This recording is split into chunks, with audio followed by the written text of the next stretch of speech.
అందరికీ నమస్తే అండి. అంతర్జాతీయ వేదికల మీద మన తెలుగు వాళ్ళు సాధించిన విజయాలు అప్పుడప్పుడు అరుదుగా మనం చూస్తుంటాం. కానీ ఒకే రోజు 4 వార్తలు వీళ్ళకి సంబంధించిన 4 సక్సెస్ స్టోరీలు నేను చూశాను. అవి చూసిన తర్వాత ఖచ్చితంగా ఆ అనుభూతిని మీతో పంచుకోవాల్సి అనిపించింది. ఒక తెలుగోడుగా గర్వకారణంగా అనిపించింది. అందులో మొదటిది పివి సింధు.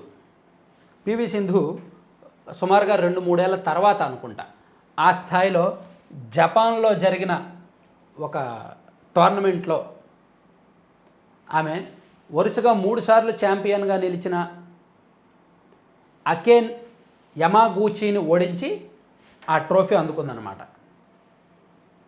సో ఆమె ఇంతకుముందు అంతర్జాతీయ స్థాయిలో మెరిసి 2 ఏళ్ళు అవుతోంది.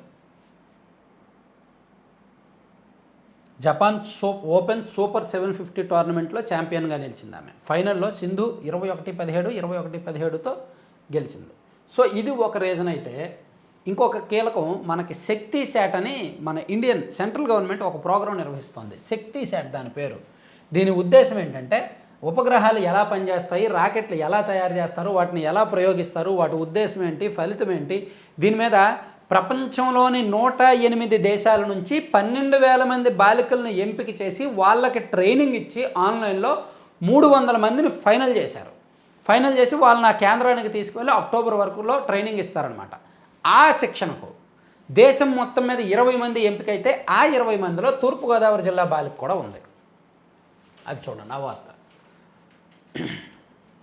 ప్రతిభ చూపులు 300 మందిని ఎంపిక చేశారు. వీరిలో మన దేశం నుంచి 20 మంది ఎంపికయ్యారు. వారిలో తూర్పుగోదావరి జిల్లా ధవళేశ్వరం బాలికోన్నత పాఠశాల 10వ తరగతి విద్యార్థిని కె జెస్సీ కూడా. ఆమె తండ్రి కందుల శ్రీను వడ్రంగ పనిచేస్తుంటారు. తల్లి అరుణ గృహిణి.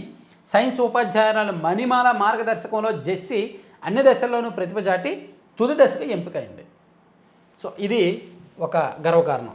20 మంది దేశం నుంచి ఎంపికైతే ఆ అమ్మాయి కూడా రావడం. అలాగే ఓపెన్ ఏఐ సిటిఓగా ఉదయ్, ఈ వార్త కూడా.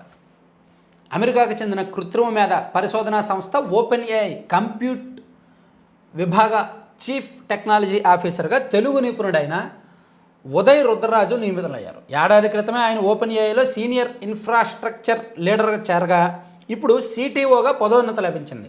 ప్రపంచ కుబేరుడు ఎలాన్ మస్క్ చెందిన XAI నుంచి గతేడాది ఉదయ్ బయటకు వచ్చి ఓపెన్ ఏఐలో చేరారు. ఎలాన్ మస్క్ చెందిన X నుంచి బయటకు వచ్చి ఓపెన్ ఏఐలో చేరి ఇప్పుడు ఓపెన్ ఏఐలో సిటిఓగా ఉన్నత స్థానానికి మంచి స్థానానికి వెళ్ళారనమాట. ఈయన హైదరాబాద్లో చైతన్య భారతి ఇన్స్టిట్యూట్ ఆఫ్ టెక్నాలజీలో కంప్యూటర్ సైన్స్ చదివాడు. ఈయన ప్యూర్ తెలుగు వ్యక్తి అనమాట. అలాగే ఇప్పుడు ప్రైవేట్గా ఒక ఉపగ్రహాన్ని ప్రయోగించి సక్సెస్ అయ్యారు కదా స్కై రూట్, వాళ్ళు తెలుగు వాళ్ళే. విక్రమ్ 1 విజయంలో తెలుగు తేజాల కృషి.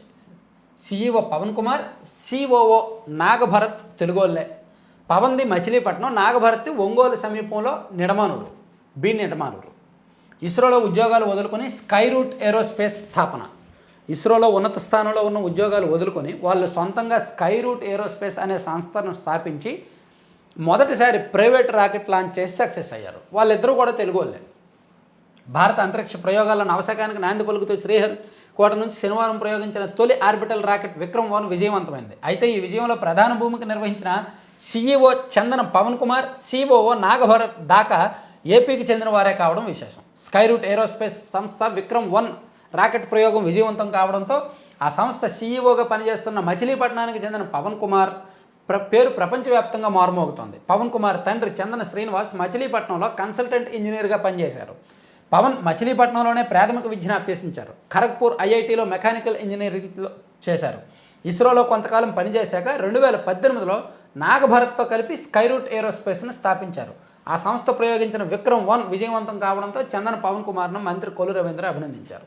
అలాగే నాగభరత్కు ఏలూరుతో ప్రత్యేక అనుబంధం. నాగభరత్ దాకాకు ఏలూరుతో ప్రత్యేక అనుబంధం ఉంది. హైదరాబాద్కు చెందిన స్టార్టప్ స్కై రూట్ ఏరోస్పేస్ ప్రయాణంలో నాగభరత్ చీఫ్ ఆపరేషనల్ ఆఫీసర్ COOగా వ్యవహరిస్తున్నారు. ఏలూరుకు చెందిన చావలి శ్రీరామచంద్రమూర్తి, బాలా త్రిపుర సుందరి దంపతుల కుమార్తె పావనిని ఒంగోలు సమీపంలో నిడమానూరు గ్రామానికి చెందిన రిటైర్డ్ ప్రొఫెసర్ రఘురామిరెడ్డి, శాంతలక్ష్మి దంపతుల కుమారుడు నాగభరత్ 2016లో వివాహం ఆడారు. కెమికల్ ఇంజనీరింగ్ చదివిన పావని ప్రస్తుతం హైదరాబాద్లో డెలైట్ కంపెనీలో సీనియర్ మేనేజర్గా పనిచేస్తున్నారు. నాగభరత్, పావని దంపతులకు రామతేజ, సుహాస్ అనే కుమారులు ఉన్నారు. ఐఐటి మద్రాసులో మెకానికల్ ఇంజనీరింగ్ పూర్తి చేసిన పవన్ కుమార్ చందన ఇస్రోలో అంటే వీళ్ళిద్దరూ కూడా ఇస్రోలో శాస్త్రవేత్తలుగా పనిచేసి అక్కడ వీళ్ళకి పరిచయం అయింది. అక్కడ నుంచి సొంతంగా ఏరోస్పేస్ పెట్టారనమాట. సో దాని నుంచి సక్సెస్ అయ్యారు. ఇలా ఈ 4 స్టోరీలు కూడా సక్సెస్ స్టోరీస్ 4 కూడా తెలుగు వాళ్ళకి గర్వకారణమైన స్టోరీలు. సో అందుకే ఒకసారి మీకు అవన్నీ కలిపి ఒకసారి చెప్పాలనిపించింది. Thank you.